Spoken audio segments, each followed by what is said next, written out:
Apa pesan Nabi kepada kita bersama? Al-hujjaj wal-ummar wafdullah da'ahum fa'ajabu sa'aluhu fa'atahum. Sesungguhnya orang yang melaksanakan ibadah haji dan orang yang melaksanakan ibadah umrah, mereka tamu Allah, kita bukan tamu manusia. Da'ahum fa'ajabu, yang memanggil kita datang ke sini adalah Rabbul Izzati wal Jalalah. Allah tanamkan dalam setiap hati manusia yang beriman kepada Allah dan cinta kepada Nabi-Nya, hati mereka terpaut ke Mekah dan Madinah. Artinya yang memanggil kita datang ke sini adalah Allah Azza wa Jalla, bukan siapa-siapa.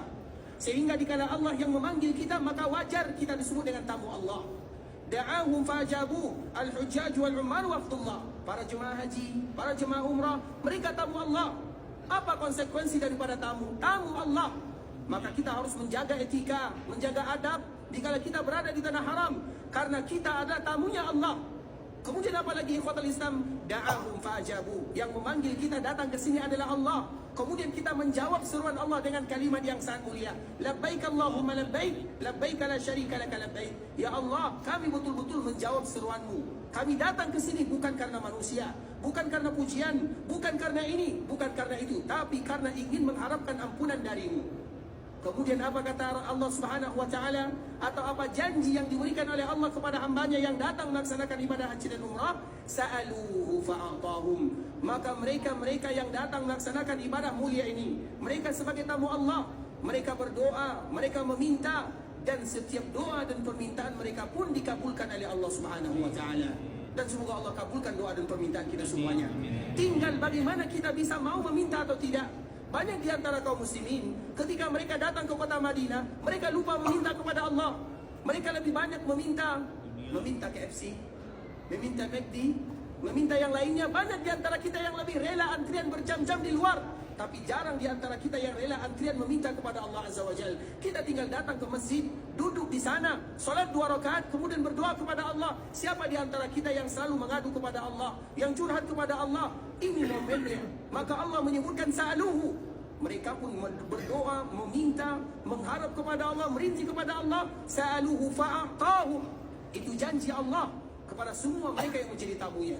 Itu suatu kalimat yang sangat mulia ikhwatul Islam. Makanya dikala kita berada di sini, di antara salah satu ibadah yang dilalaikan oleh manusia adalah meminta dan meminta kepada Allah.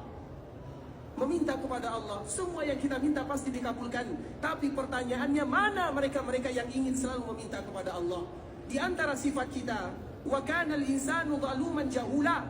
Di antara sifat kita yang pertama zalim. Di antara sifat kita yang kedua jahul, yaitu jahil.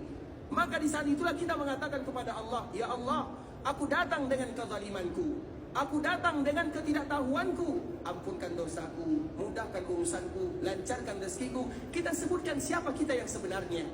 Nah, ikhwatul Islam, Nabi juga sallallahu alaihi wasallam menyebutkan, innallaha la yamal hatta tamal. Sesungguhnya Allah tidak pernah bosan mengabulkan doa, permintaan hamba mereka yang berdoa, yang meminta. Tapi yang bosan itu adalah kita yang bosan meminta kepada Allah. Coba kita lihat ikhwatul Islam, ketika kita duduk di dalam Masjid Nabawi, sanggup tidak kita bisa mengangkat tangan setengah jam lamanya menangis memohon kepada Allah Subhanahu wa taala?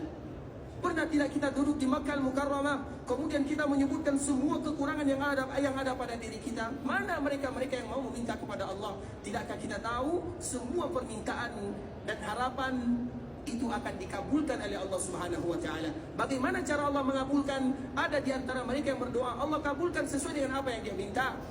Ada di antara mereka yang berdoa, Allah kabulkan tapi dengan cara yang lain.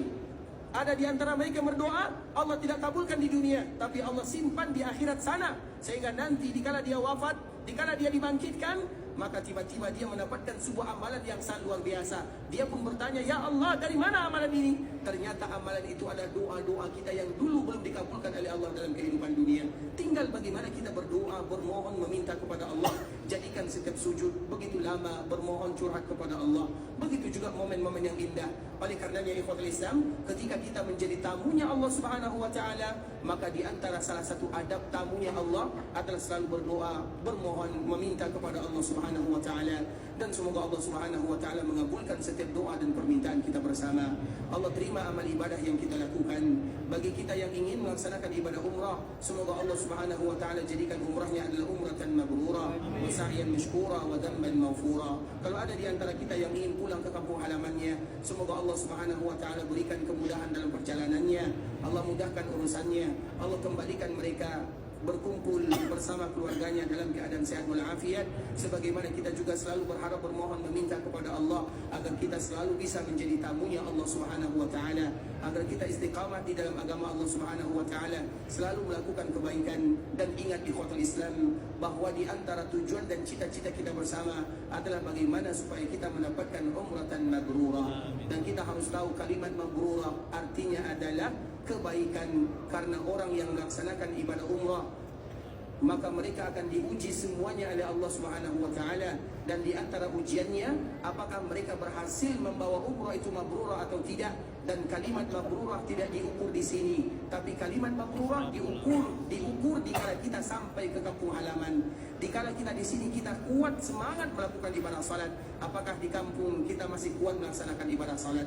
Di sini kita kuat membaca ayat-ayat Al-Quran. Apakah di kampung kita masih kuat baca ayat-ayat Al-Quran? Di sini kuat kita salat sunat. Apakah di kampung kita masih bisa kuat salat sunat? Di sini kuat kita berzikir. Apakah kita masih bisa berzikir kepada Allah? Kalau kita bisa melakukannya, itulah namanya umratan mabrurah, umrah yang menghadirkan nilai-nilai kebaikan di dalam kehidupannya. Tapi bagi kita yang belum bisa mendatangkan, menghadir, dan semoga kita semuanya mendapatkan mabrurah. Ikhwatul Islam, kita tutup dengan doa kafaratul majlis. Subhanakallahumma bihamdika asyhadu an la ilaha illa anta astaghfiruka wa atubu ilaik. Wa sallallahu wa sallam ala nabiyyina wa habibina wa khalilina wa sayyidina Muhammadin wa ala alihi wa sahbihi wa sallam tasliman katsira. Assalamualaikum warahmatullahi wabarakatuh.